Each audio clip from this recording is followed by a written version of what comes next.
Welcome to Shakti Punch. Hello, Mithros, Mithronis, Namaste. I am Pranav, your host. On this show, we go together hand in hand on a cosmic voyage to unravel the mysteries of reality, divinity, praxis, Indic Dharmic perspectives. That's what we're about here, the Dharmic Futurist podcast, or show, rather. We're a YouTube show, I guess, right, Adi?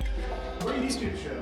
We're a YouTube show. Pretty strong about it. Same here. Yeah. I mean, we haven't gone on to Spotify or any of that stuff because we want you guys here. We want you to see me. We want you to look into my eyes. Look at all the cool graphics that our magician Adi is, our Vishwakarma.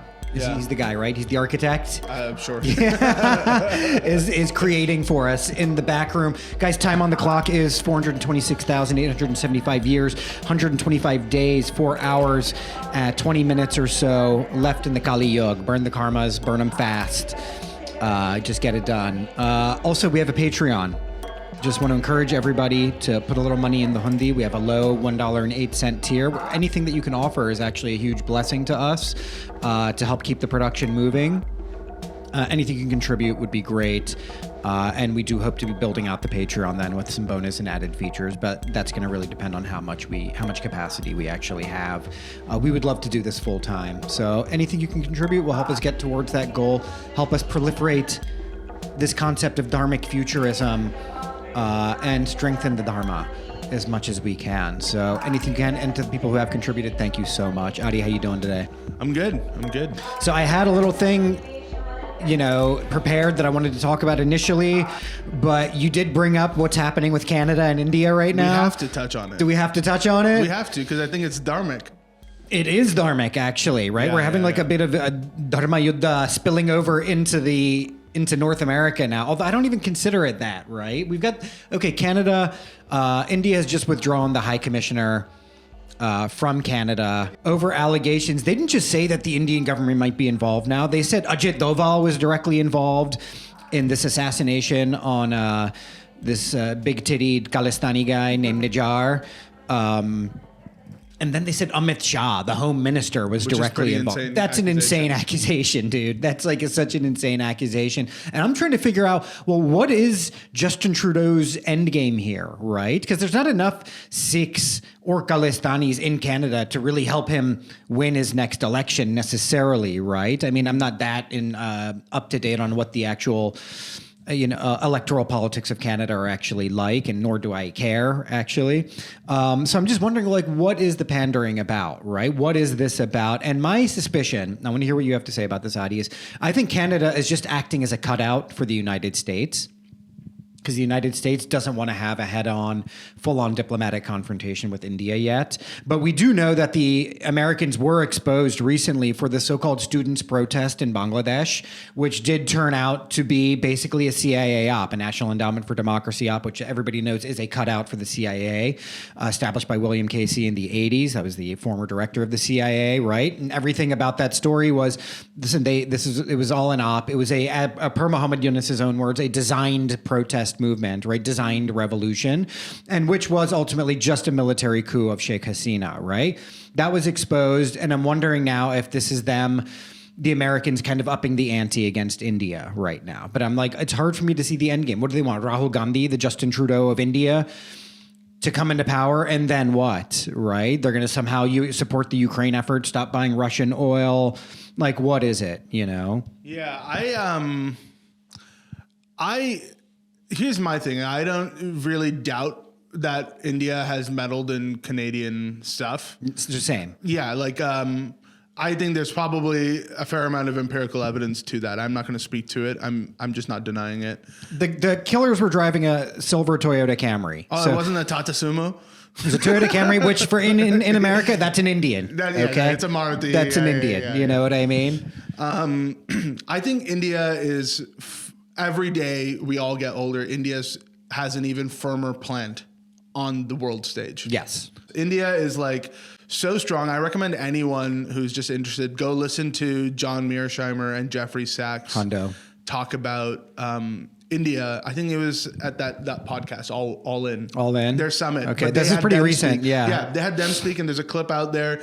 And this is what I see is happening. India is now no longer a kind of state that is completely run by a comprador class of kind of brown Englishmen, right? Which is what it's been through the kind of whole Mimic Nehruvian men. era, mimic men, right? As V.S. Naipaul. as Naipaul would say, right? Now you have the BJP in there. You have the son of a chaiwala, proud Hindu who's in there, and India is now asserting itself as a civilizational force, right? Which is not describing India's history as beginning in 1947, but India's history is something which is thousands of years old, right? Yeah. And it is asserting itself as a civilizational state. And look, let's be honest, the United States does not want a multipolar world, right? We see that in all of their actions against the Russians and so on and so forth, right? They want a unipolar world.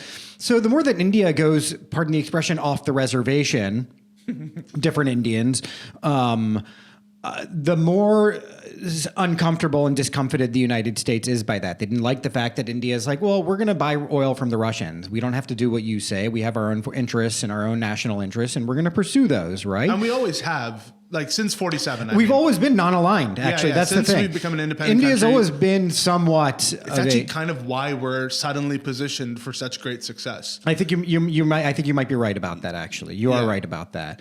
And I don't want to go too into the actual in specific history of India, right, or of the modern state. I think of the India. main point is that the Western world, the big countries, are learning that they've been fucking around all over the world doing all sorts of interventionist things. Yeah. And it is a shock to see a country that's not just a random country too. India is a superpower. Yes. It always has been. Yes. Right? It's a shock for them to see India starting to say hello. Yeah, and it's inherently like kind of a racist thing where they're like, well, they can't act like this. Only we have the privilege to do transnational assassinations. Yeah. You know what I mean? That's only something we can do, you know? Assassinations for me, not for thee, right? Now, look, here's the other thing, though, about the Canada thing. They haven't really even put forth the evidence that the Indians have been requesting. They haven't even put forth the evidence to say, like, hey, what is it? Show us the links, show us the link. They haven't done that either, right? But I think to a larger point, I think what we're seeing here in terms of this kind of geopolitical game that's playing out right now vis-a-vis Canada as the cutout of the U.S.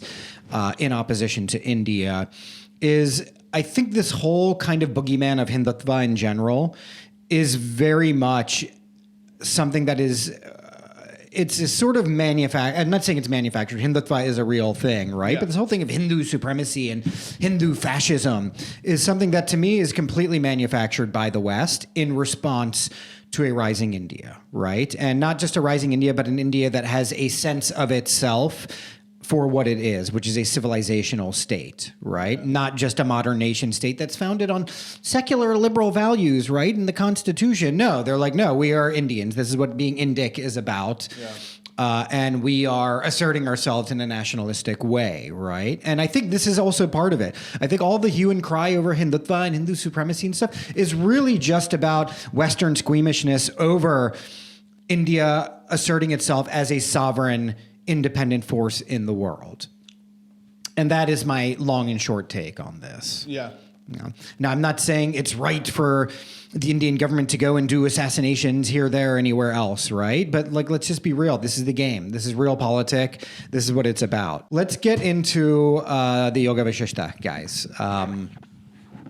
So one thing that we know, again, going back to previous episodes, is okay, well, what is this highest form of worship? Is self-contemplation in order to achieve that self-realization.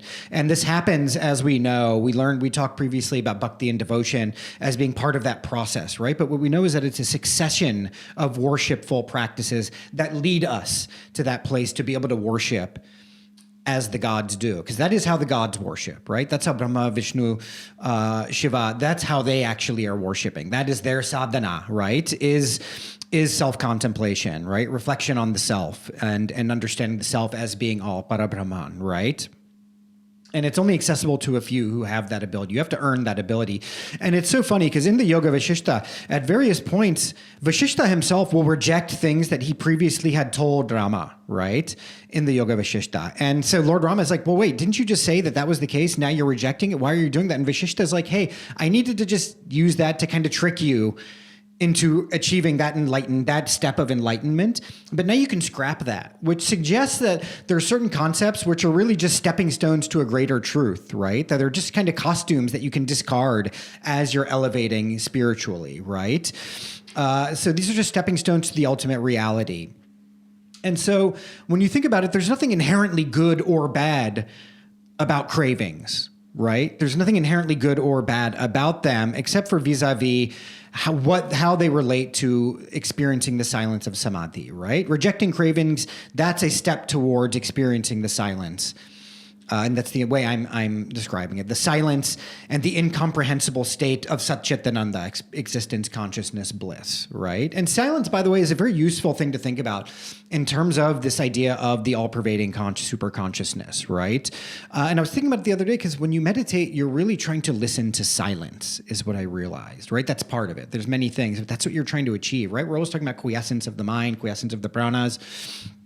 Silence is a very fascinating subject to me. Silence is like, even when you're hearing noise, right? Noise, all that is actually itself just a manipulation of the very subtle vibration of silence, right? That is the most subtle of all vibrations, is absolute silence, right? And so when you're hearing any noise, the clacking of cymbals, car horns beeping, this and that, these are all like ripples upon the waves of the ocean, right? That's what that is to me. And I don't know, you're a music guy, Adi, so I don't know, maybe you can kind of comment on that a little bit. But to me, silence, I've been thinking about superconsciousness, Brahman, in terms of silence. And silence is as an interesting, everything's a metaphor for everything else in the cosmos, right? Yeah. In terms of Brahman and all that. And silence is one of those very powerful metaphors for me. I don't know what you think about that. I just think, I don't know, a few things come to mind. Like, I think often when people talk about humans, all the way up to, Yuval Noah Harari, everything is always posed that we're a social animal, and that we need community. Yeah. I don't discount that. I think it's super important. But I think related to silence is this act of like self-imposed loneliness, right? Slightly. And I think so much philosophical breakthrough has happened through kind of willfully putting yourself in a state of silence, or loneliness, or whatever. I don't know. I think that's what it is. And look, as we know, right? And it says in the Yoga Vishishta at one point, and we might talk about this today. He says there's two kinds of meditation. He says meditation is everything. There's a section in the Yoga Vishishta, which I'm sure he's going to discount in the next section, right? Per his MO of just being like, well, fuck that. Here's the real thing, Stay awake. Yeah. He's like, there's two kinds of meditation. The one kind of meditation is when you sit in silence by yourself and you're meditating, right? Yeah. On the ultimate consciousness or whatever, right? But then the other, and he calls that external meditation. But then he says, then there's another form of meditation, which is internal meditation. And Lord Krishna talks about this in the Gita as well. And that's kind of the point of the Gita, especially if you read like Osho and stuff like that, is that the real renunciation is happening within, and then you carry about your business every day. You're not renouncing yourself. You're not renouncing the world. You're not sitting in seclusion and meditating. The meditation is happening in everything that you're doing, right? The ultimate silence is already within you, and thus you can proceed in the sort of lila of Maya, right? And proceed as such. And so how to achieve that sense of silence, right? But that silence, that's what it is. Think about it. Silence is not just the absence of sound. It is a vibration, but it's the most subtle of all vibrations. The vibration that is permeating all things, including all other sounds. So any other sound that you hear is like a wave upon the ocean of consciousness. And that's something I've been thinking about, and I thought that's something I wanted to share, right? Because I've been thinking about these metaphors that they use about the ocean, and the ocean is an amazing one, right? Mm-hmm. In terms of how we perceive creation. And when we see the waves and we think that's the real thing, it's not the real thing. It's just the ocean manifesting as waves. Yeah. And there's something there. We don't talk enough about the waves crashing, right? The waves have their peak, they're building, they're cresting, and then they're crashing. And then what happens when you look at a wave on the ocean? It recedes back into the ocean and becomes one again with the ocean. Metaphors upon metaphors upon metaphors. And these are the tools, actually. I find metaphors are actually the tools for helping us understand Brahman, right? 100%. And that's something we're seeing constantly throughout the Yoga Vishishta. And it's annoying sometimes in the Yoga Vishishta because sometimes he's like, now we're going to do the story of the cosmic wood apple. And you're like, what the fuck is this? What did you text me the other day? You were like, Vasishtha just said he learned pranayama. Oh yeah, I'm gonna talk about that now. We're gonna get into that. But there's so many other things. There's sections where I'm like, all right, bro, the cosmic wood apple, and all it is like a description of an apple that has all the characteristics of Brahman. I'm like, all right, buddy, this is a whole paragraph. Does this need to be a section? Does this even need to be in this translation? You know, I thought this was a nice abridgment of the Yoga Vishishta. And he's like, let me tell you about the gigantic rock, and we're like, okay, I can't with this, you know. But the thing is, as you're reading it, sometimes it's annoying, sometimes it's long and all that, but there's always like weird little gems, whether they're metaphorical or maybe they're just instructive, where they're teaching you about different concepts and things like that. And that's why the Yoga Vishishta is very useful to read.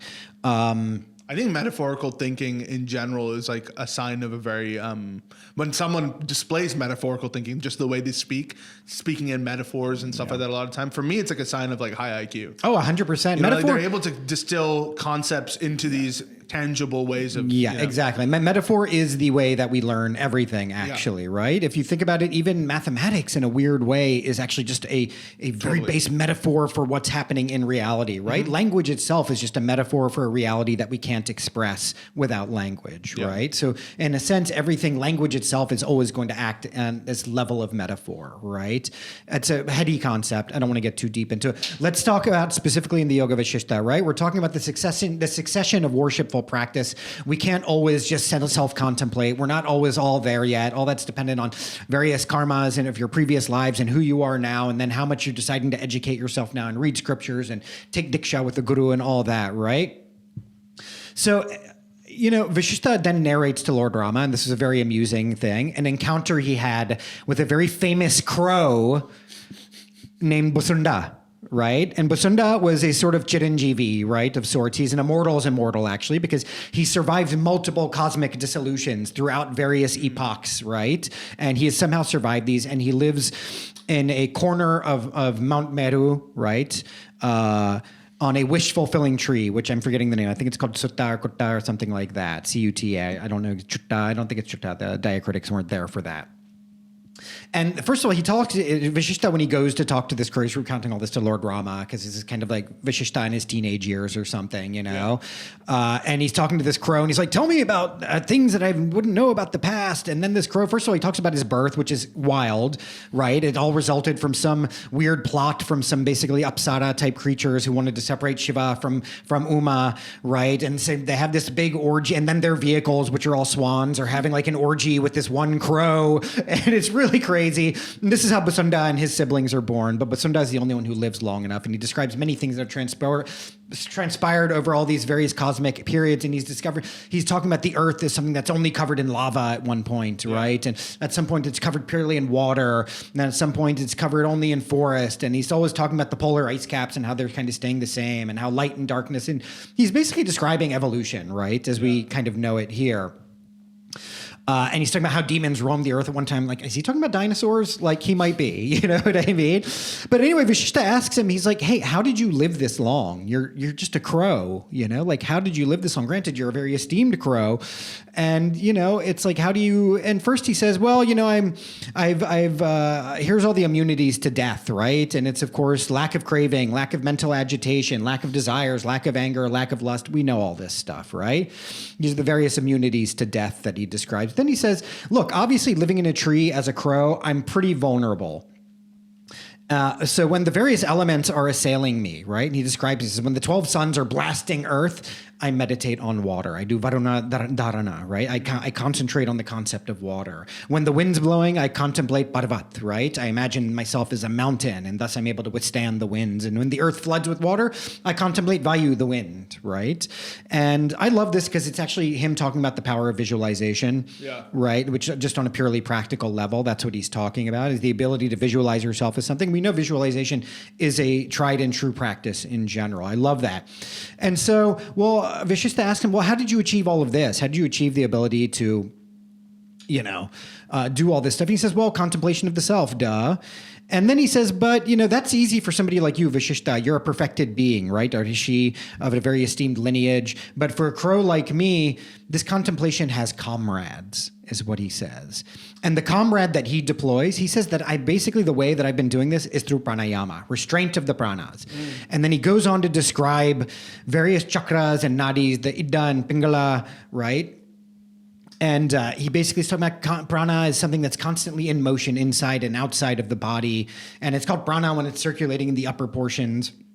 And then it's called apana in the lower part, right? And prana is like a fire, which is always moving up, and apana is going down like water, right? And it's the interplay of prana and apana in the body and also directly outside the body as well. And then when it's these two cease to move, it's called kumbhaka. And this is just breath retention, actually. If you know anything about pranayama, at some point I am going to have a pranayama expert on. So we can talk about some very specific practices and get into it.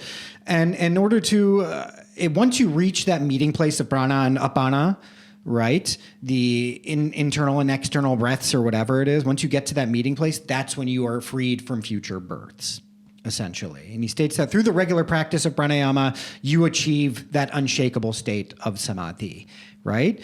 And so we know that through pranayama and yoga, people acquire siddhis, which are like cosmic powers, right? But that's never the game, right? Those powers are just vulgar things. Somebody who's like, I want to breathe fire. It's like, maybe you can do that through some kind of yogic power, right? But all that's actually doing is binding you further. To be able to fly as a bird does through yogic power, that's how the minor deities comport themselves, right? And these are people who are themselves subject to brooding and desire. They're slaves to desire. You know what I mean? Yeah.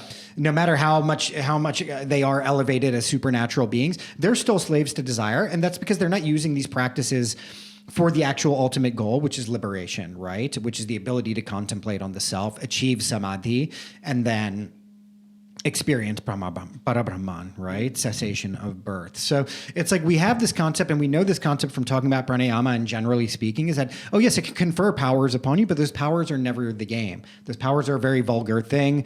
That's not what you're really after. All those things are doing actually is binding you further, right? It just deepens the sense of ahamkara, ego, because you're like, wow, look at me, I can fly, I can do this, I can do that, right? Yogic powers, right? Dalsim ain't experiencing liberation with yoga flame and yoga fire. You know, he can't even beat Blanca. Okay, let's be real. Yeah. You know, he's all show. He's all show. You know, shouts to Dalsim though. And so it's important to realize that the purpose of pranayama, yes, you can have health benefits and all that, and that's great. But the real end game of pranayama is that state of samadhi, nirvikalpa samadhi, right? Quiescence of the mind, total quiescence of the mind, achieving the state of no mind.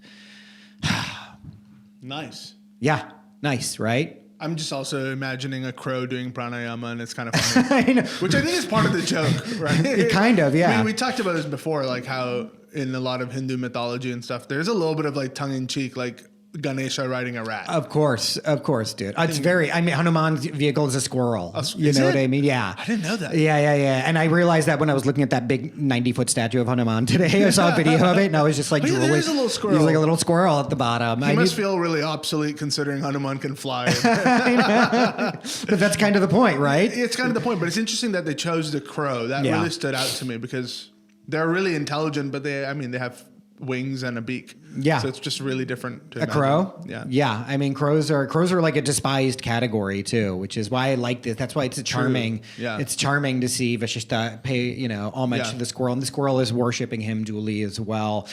For me, I don't know. This is a good place to stop unless you have some comments on this. On these occult crow tactics for achieving immortality. I feel like this is a good place to stop. Everybody should explore pranayama, restraint of the pranas, because remember, prana and thought are in a vicious cycle with one another, right? They're in an interdependent cycle. And we're going to talk about this on the next episode as well. But pranayama is a great way of restraining this. I did pranayama this weekend. I do Nadi Sadhana or whatever it is. I always do like Anulam Vilam a little bit every morning before I do my own sadhana. And it's like, dude, you feel the effects of it. You feel like there is a state of bliss. It's not the ultimate bliss, but it's like you are feeling good after you do these practices. And there's a great reason why. I'm not the one to explain it to you. I'm not your pranayama teacher. But however, do some pranayama. You'll see the effects for yourself. It is a truly transformative practice. And that's why it's included in the Yoga Vishishta, which is basically a compendium of all Hindu practices. I'm realizing, it's really taking you through all the philosophies, everything. There's even a retelling of the Bhagavad Gita in here, which I'm not even getting into. Whoa.